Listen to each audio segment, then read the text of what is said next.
Imagine living in a world where you have no idea how old you actually are. In 1898, this wasn't just a strange thought, it was a legal nightmare for the state of Wisconsin as it tried to enforce new laws against child labor. The problem? Inspectors had no reliable way to prove how old a child actually was. A parent could swear that a 12-year-old was 14. A family Bible might contain a handwritten birth date. And some families were even suspected of changing those dates when an inspector came asking questions. The law depended on age. But age was still surprisingly difficult to prove. To us, your age is a fixed, unchangeable fact. But for most of human history, your exact age was nothing more than a guess, and often, a lie. The same date follows you through school records, passports, medical files, and government databases. So it is easy to assume that exact age is simply a natural fact about every person. But that assumption hides three distinct realities: the biological process of aging, your personal memory of it, and finally, that official piece of paper the law demands. Those are not the same thing. And separating them explains why old records contain so many suspiciously round ages.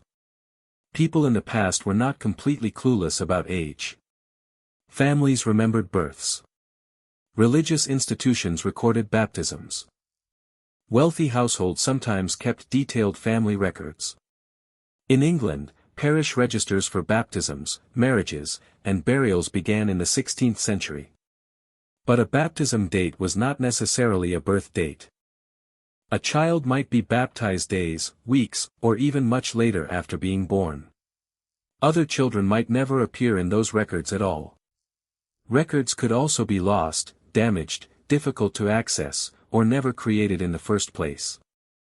One child might have a carefully preserved entry. Another might be remembered as having been born during harvest season, during a severe winter, or shortly after a local disaster. For ordinary life, that could be enough. A village did not always need to know whether an adult was 32 or 34. People could recognize a child, an adolescent, an adult, and an elder without calculating every birthday. But when historians examine old population lists, they often find something strange. You'll see a massive spike at ages like 30 or 40, while the years in between, 31, 32, 33, practically vanish from the records. This pattern is called age heaping. It happens when reported ages gather around attractive round numbers, especially those ending in 0 or 5. Sometimes a person was estimating. Sometimes a spouse, parent, neighbor, or census worker answered for them. Sometimes the exact age of an adult simply did not matter very often. And sometimes people may have adjusted their age for practical or cultural reasons. So age heaping does not mean that people in the past were stupid or unable to count. It may also reflect cultural attitudes, weak record-keeping systems, the way census questions were asked, and how much importance a society placed on exact age. And this is not only an old-world problem. Don't be too quick to laugh at the past. Even in 2020, in the age of digital data, the U.S. Census Bureau still found a shocking truth: we are still unconsciously rounding off our ages. This phenomenon is most obvious in cases of proxy reporting, when census workers cannot reach the household head and have to rely on the gut estimates of a neighbor or building manager to fill in the missing data. Even in a country filled with databases, people still reach for 40, 45, or 50 when they do not know the exact answer. That modern example changes the story. Age heaping is not proof that earlier humans lacked a concept of time. It is what happens whenever precise personal information is missing, unnecessary, or supplied by someone who is guessing. So the real question is not, when did humans learn to count birthdays? It is, when did society begin demanding an answer precise enough to enforce? The strange part is that governments once accepted a surprising amount of uncertainty. In the first United States censuses, most people were not even listed by name. The head of the household was named, while everyone else was placed into broad age groups. A form might record that a household contained 2 boys under 10, 1 man between 16 and 25, and 1 woman over 45. That was enough for what the government wanted to know. Beginning in 1850, United States Census records listed individual ages. In 1900, the census went further and asked for each person's month and year of birth. Even then, the accuracy depended on how much the person answering the questions actually knew. The questions became more precise because society was becoming more precise. Schools, factories, courts, armies, and governments were building rules around chronological age. Below one age, you had to attend school.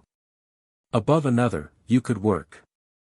At another, you could marry, vote, enlist, receive a pension, or be treated as an adult by the legal system. Suddenly, the phrase, around 14 years old, was no longer an innocent estimate. It became a verdict. One mistaken number could push a child from a school desk straight into the crushing machinery of industry. The difference between 13 and 14 could decide whether a child entered a classroom or a factory. Returning to the 1898 Wisconsin crisis, we see how these abstract records became a matter of survival. The state had the laws, but they lacked the objective data to back them up. For poor families, lying about a child's age was not fraud, it was survival. A corrected birth date on a line of writing was the ticket that kept the whole family from starving. Poor households often depended on every available wage. Employers also benefited from cheap young workers who were officially just old enough. An affidavit might be notarized, but it was still based on testimony. A family Bible might look authoritative, but a handwritten number could be altered. A school record might disagree with a church record. The state had created an exact legal boundary without first creating an exact system for locating people on either side of it.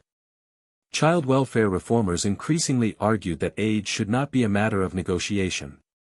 It should be a fact. During the early 20th century, reformers pushed American governments to stop relying mainly on parental statements and instead demand documentary proof. Different records were ranked by reliability. School papers, baptismal certificates, immigration records, and family documents might be accepted.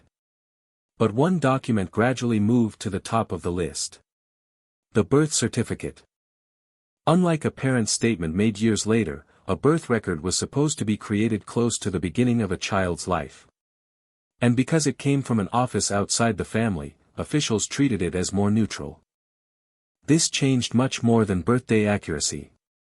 A birth certificate connected a person to a standardized name, a place, their parents, and a precise date.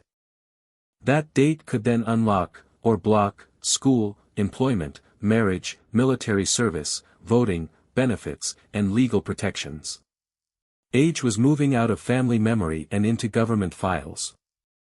Minimum working age laws became much easier to enforce where reliable birth registration systems existed, because officials finally had stronger evidence of whether a child was legally old enough to work. But this transformation did not happen everywhere at the same time. England and Wales formally began civil registration of births in 1837, although religious and family records had existed long before then.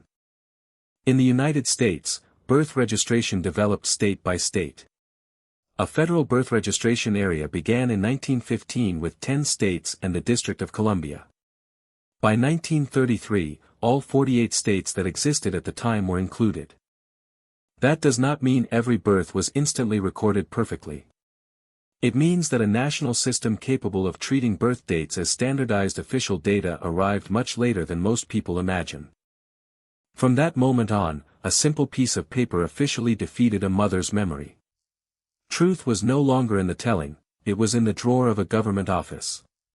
Your mother might insist that you were born during the coldest week of the year. Your community might remember that your birth came just after a flood. But when a school, court, factory, or government office asked whether you had crossed a legal age boundary, the answer increasingly came from the record. Not from the story. And this system can protect people. Official proof of age can help prevent children from being sent to work too young, married too early, trafficked, recruited into armed groups, or prosecuted as adults. It can also be necessary to enter school, receive healthcare. Without it, with this identity proof, a child would be shut out of school, the labor market, and essential public services. Even today, millions of children are ghosts in the system, living without a single scrap of paper to prove they even exist. So this is not only a strange piece of history. For many people, the problem has never completely disappeared. All of this reveals something strange about age itself. Getting older is biological. An 18th birthday is administrative. Nature does not know birthdays. It does not build barriers at age 18 or 65. We have trapped ourselves in cages made of numbers, and handed the keys to the record keepers. And once they do, they need records precise enough to decide who may pass through them. Your age feels like one of the most natural facts about you. But nature only makes you older. It does not create a birthday field on a form, a retirement date, a school year, or a certificate proving exactly when your life began. Humans were always aging. What changed was that schools, factories, courts, armies, and governments began needing everyone to age on paper. We have traded the fluid memory of nature for the rigid precision of the file. Today, you don't just exist because you were born, you exist because the paper says so.